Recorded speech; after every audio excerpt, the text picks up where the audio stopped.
안녕하세요. 면 요리를 전문으로 리뷰하는 면슐랭 가이드입니다. 오늘은 충남 아산 배방에서 수제비로 유명한 모산 수제비를 리뷰하려 합니다.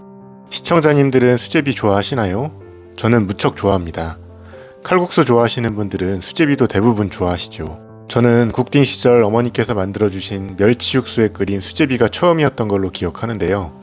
처음 먹을 때부터 구수한 맛과 찐득한 식감이 좋았습니다. 저희 와이프는 저와 달라 면 요리 자체를 별로 좋아하지 않는데요. 와이프에게 수제비란 뭔가 정체를 알 수 없는 음식이었답니다.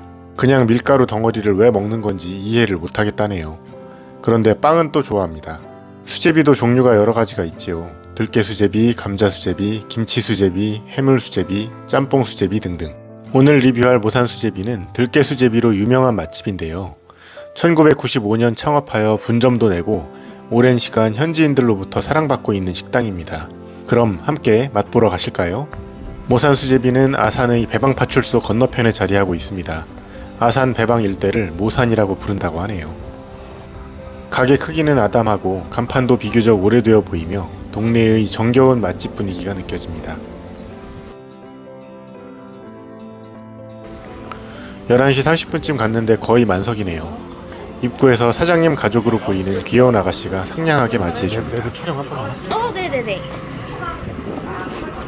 본관은 만석이라 별관으로 안내받았습니다.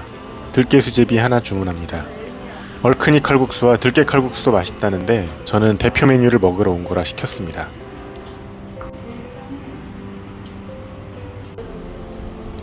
별관에 따로 추가 반찬을 셀프로 덜어먹게 되어 있고 앞치마도 준비되어 있습니다. 자, 수제비가 나왔습니다. 비주얼 한번 보시고요. 비주얼은 그냥 평범한 수제비입니다. 양파, 당근, 호박, 바지락 등이 들어가 있습니다. 양은 딱 적당하고요. 호박이 일반의 호박은 아닌데 단호박 아니면 늙은 호박 같네요. 들깨가 후첨이 아니고 넣고 끓인 것으로 보입니다. 먼저 국물 맛을 봅니다. 아, 구수합니다. 맛있어요. 호불호가 갈리지 않을 것 같은 누구나 맛있다고 할 만한 맛입니다. 수제비를 먹어봅니다. 당연히 역시 맛있습니다. 다른 것보다 밸런스가 아주 좋아요. 적당히 쫀득한 식감에 두께도 적당하고 간도 잘 배어 있으며 퍼지지도 않고 속까지 아주 잘 익어 있습니다. 한없이 구수합니다. 들깨 수제비라면 이 이상의 맛이 필요치 않겠다는 생각까지 들어요. 물론 개인적인 생각입니다. 본격적으로 먹어봅니다. 비 오는 날 먹으면 더욱 맛있겠네요. 베이스 육수는 멸치 육수라고 하는데 멸치 맛이 두드러지지 않고 바지락도 적지 않게 들어있는데 해물 맛이 크게 느껴지지는 않습니다. 저희 집 근처에도 들깨 수제비 괜찮게 하는 곳이 있는데 거기는 황태를 넣거든요. 여기가 고소함이 더 강하고 좀 더 투박한 느낌입니다. 사실 본관과 별관이라고 해도 테이블이 합쳐서 8개 정도입니다.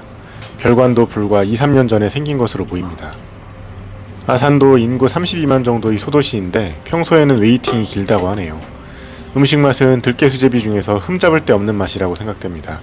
재료도 고춧가루, 들깨가루까지 모두 국내산입니다. 국내산 들깨가루와 고춧가루 모두 비싸지요. 그럼에도 불구하고 음식 맛은 최고인데도 8,000원이라는 가격은 체감상 좀 비싸게 다가옵니다. 수제비라는 음식 자체가 저렴한 서민의 음식이라는 인식 때문이겠죠. 찾아보니 7,000원에서 8,000원으로 오른 것은 불과 얼마 전이긴 합니다. 가격이 오르면서 바지락 양이 조금 늘은 것 같긴 한데 확실치는 않네요. 가격 오르기 전 다른 분 블로그에 바지락 7, 8개라는 걸 봤습니다. 이날은 일부러 세어봤는데 크기가 작긴 하지만 25개 들어있었습니다. 냉동 아닌 생바지락이네요. 신선하고 좋은 재료들만 씁니다. 그러니 맛있겠죠. 김치 같은 밑반찬도 식당의 그것 같지가 않고 가정집에서 만든 것 같아요. 간이 세거나 자극적이지 않고 수제비와 아주 잘 어울립니다. 다른 건 몰라도 고춧가루 국내산 쓰는 건 참 좋네요. 보통 식당들에서는 김치에도 미원 쓰는 거 아시죠? 여기는 그런 인위적인 맛이 아니고 자연스러운 맛입니다. 그래서 집에서 만든 것 같은 느낌이 나겠죠. 사실 수제비가 태생부터 저렴한 음식은 아니었다네요. 고려시대 때부터 먹기 시작해 조선시대에도 기록이 있는데 그때는 밀가루 자체가 귀해 고급 음식이었답니다. 밀가루가 귀해 메밀로도 만들어 먹었고 감자를 갈아 만들어 먹은 게 강원도의 감자옹심이라지요. 6.25 전쟁 때 미국으로부터 구호물자로 밀가루가 대량 들어왔는데 그때 수제비나 칼국수를 많이 해먹었답니다. 그 어려운 시기에 육수나 고명을 거창하게 해먹었을 리 없겠죠. 그때 어쩔 수 없이 살기 위해 드셨던 지금의 할머니 할아버지들은 아직도 수제비라면 학을 떼는 분들도 많으시다는데 아픈 역사의 추억이네요.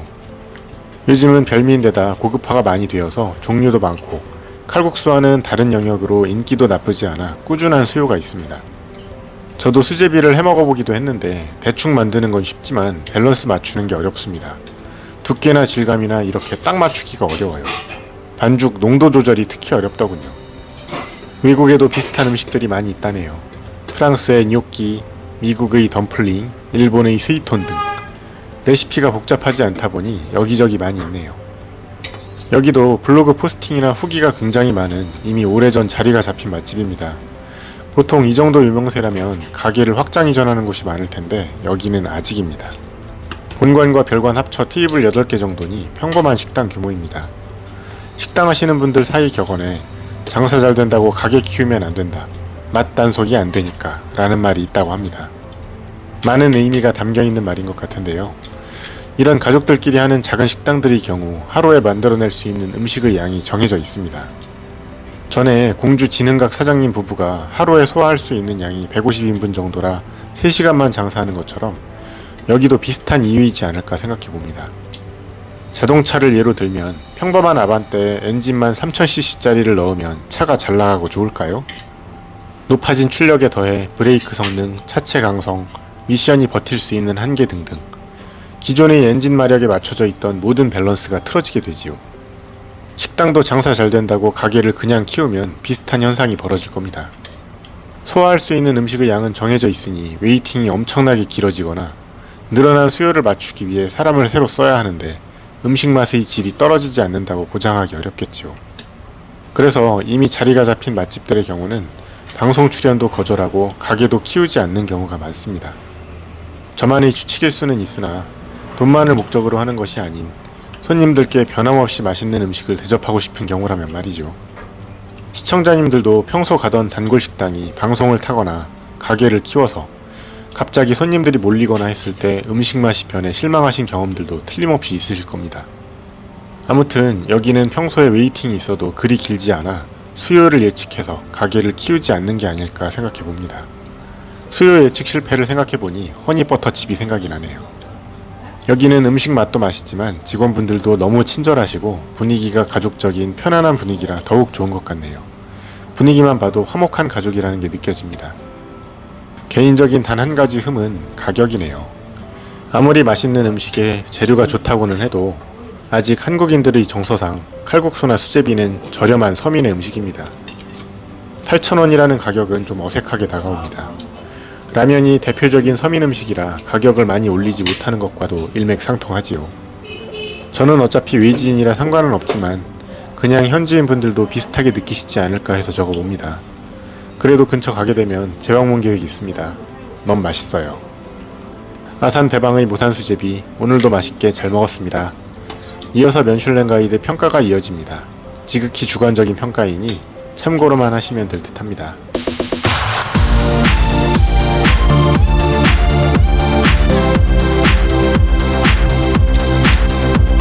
시청해주셔서 감사합니다. 구독과 좋아요는 더 나은 영상을 만드는 데 도움이 됩니다.